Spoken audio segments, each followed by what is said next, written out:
കൊട്ടിയൂർ ഉത്സവത്തിലെ ഏറ്റവും വലിയ കൗതുകമാണ് കൊട്ടിയൂരിൽ മാത്രം ലഭിക്കുന്ന ഓടപ്പൂ. ദർശനം കഴിഞ്ഞ് മടങ്ങുന്നവർ ഓടപ്പൂ ഒരെണ്ണമെങ്കിലും സ്വന്തമാക്കിയിരിക്കും. കൊട്ടിയൂർ ദർശനത്തിന്റെ സന്തോഷം കൊട്ടിയൂരിൽ എത്താത്തവരുമായി പങ്കിടാൻ ഓടപ്പൂ സമ്മാനമായി നൽകുകയും ചെയ്യും. ഭൃഗുമുനിയുടെ വെളുത്ത താടിയെയാണ് ഓടപ്പൂ ഓർമ്മിപ്പിക്കുന്നത്.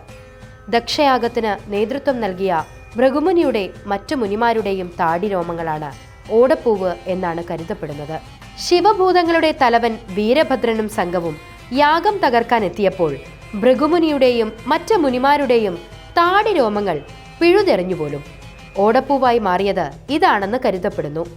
കൊട്ടിയൂരിൽ വൈശാഖോത്സവത്തിനെത്തുന്ന ഭക്തർക്ക് ഓടപ്പൂവ് ഒരു കൗതുകവും കൊട്ടിയൂരിന്റെ മാത്രം പ്രത്യേകതയും മാത്രമല്ല, അടുത്ത വർഷം വൈശാഖമാസം വരെയുള്ള ഐശ്വര്യത്തിന്റെ ഓർമ്മപ്പെടുത്തൽ കൂടിയാണ്.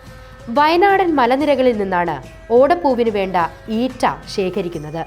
പാകത്തിന് മുറിച്ചെടുത്ത ഈറ്റ വെള്ളത്തിലിട്ട് ചതച്ച് കമ്പിച്ചീർപ്പുകൊണ്ട് ചീകിയെടുക്കുന്നു.